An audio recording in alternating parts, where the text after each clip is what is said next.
রাত পোহালেই বড়দিন। আর বড়দিন মানেই ছোট থেকে বড় সকলের মনে এক আনন্দের সৃষ্টি করে। যতই ছোট হোক বা যতই বড় হোক, কেক কিন্তু আমরা সবাই খেতে ভীষণ ভালোবাসি। এর আগে ফ্রুটস পাম কেক আপনাদের সাথে শেয়ার করেছি, বড়দিন স্পেশাল। আর আজকে আপনাদের সাথে শেয়ার করলাম একটা চকলেট কেক। এই চকলেট কেকটাও কিন্তু বড়দিনে অনেকেই বানিয়ে খেয়ে থাকেন। একটু রাত্রির করে আমার ছবি ভিডিওটা আপলোড করা হয়ে গেল। তো প্রথম থেকে শেষ পর্যন্ত দেখুন, আশা করি ভিডিওটা খুব ভালো লাগবে।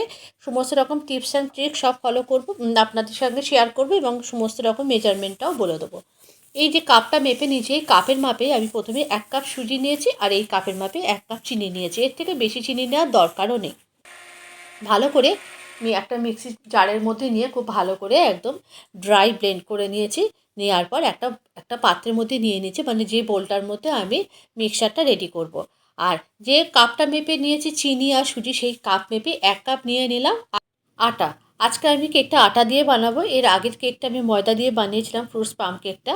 আজকে আটা দিয়েই বানাবো। আর সেই 1 কাপেরই মাপ করে 1 কাপ নিয়ে নিলাম ড্রাই চকোলেট পাউডার। এই চকলেট পাউডারটা আপনারা যে কোনো ডিপার্টমেন্টাল স্টোরে গিয়ে পেয়ে যাবেন, কোনো অসুবিধা নেই। আর সেই কাপেরই মাপ করে 1 কাপ নিয়ে নিলাম তেল। আপনারা এখানে বাটার মেল্টেড বাটারও ব্যবহার করতে পারেন, তাহলে কেকের ফ্লেভারটা আরও বেশি ভালো হবে। আর তেলের ব্যবহারের জন্য কোনো অসুবিধা কিছু নেই। আর তারপরে এর মধ্যে দেওয়ার জন্য একটা ডিম খুব ভালো করে একটা আলাদা বাটির মধ্যে ফাটিয়ে নিয়ে এই মিক্সারের মধ্যেই দিয়ে দিলাম। এরপরে খুব ভালো করে সমস্ত কিছু মিশিয়ে নিতে হবে। আর এখানে দুধের মাপটা বলে দিই, দুধের মাপটা আমি সবসময় বলি ওইভাবে বলা যায় না। এক একটা আটা ময়দা এক এক রকম মানে লিকুইড অ্যাবজর্ব করে, সুতরাং দুধটা যতটুকু লাগবে আমি আপনাদের যেরকম থিকনেস দেখাবো সেই হিসাবে আপনারা যতটুকু লাগবে দেবেন। এখানে এই 1 কাপ করে সমস্ত কিছু নেওয়ার জন্য আমার এখানে প্রায় 200 থেকে 250 মিলিলিটার মতো দুধ লেগেছে। দুধটাকে কিন্তু অবশ্যই আগে থাকতে জাল দিয়ে নেবেন এবং রুম টেম্পারেচারে থাকা দুধ দিয়ে কিন্তু অবশ্যই গুলতে হবে।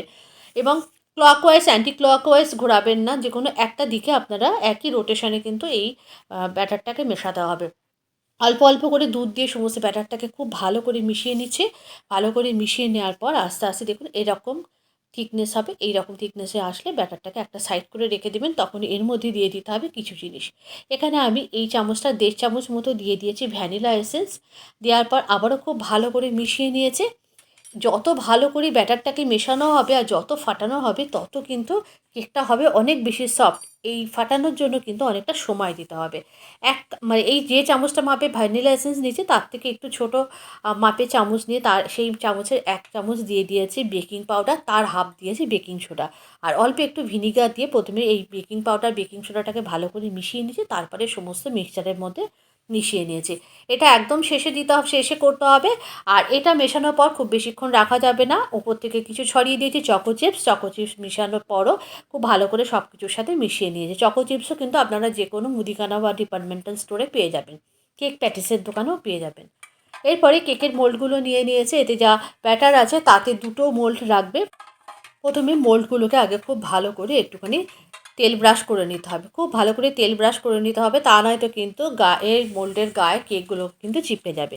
আর তারপরে এখানে বাটার পেপার দিয়ে দিয়েছি। বাটার পেপার দেওয়ার পরও আবারও কিন্তু এই ব্রাশের গায়ে যেটুকু তেল ছিল সেটা দিয়ে খুব ভালো করে আর একবার একটুখানি এটাকে তেল ব্রাশ করে নিয়েছি। আর এইভাবে সমস্ত দুটো মোল্ডই কিন্তু খুব ভালো করে আমি এভাবে করে নিয়েছি, বাটার পেপারটা দিয়ে নিয়েছি।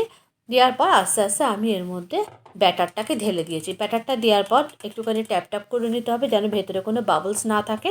এরকমভাবে ট্যাপ ট্যাপ করলে বাবলসগুলো কিন্তু বেরিয়ে যাবে।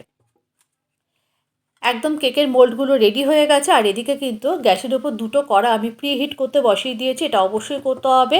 প্রিহিট না করে নিলে কিন্তু কেকটা প্রথম থেকে ভালো করে রেডি হবে না। কেকটা প্রথম থেকেই ভীষণ গরমের মধ্যে দিতে হবে। দেওয়ার পর এরপরে কেকটাকে বেক করে নিতে হবে। প্রথমে টানা একদম 20 মিনিট ঢাকনা চাপা দিয়ে কেকটাকে বেক করে নিয়েছি।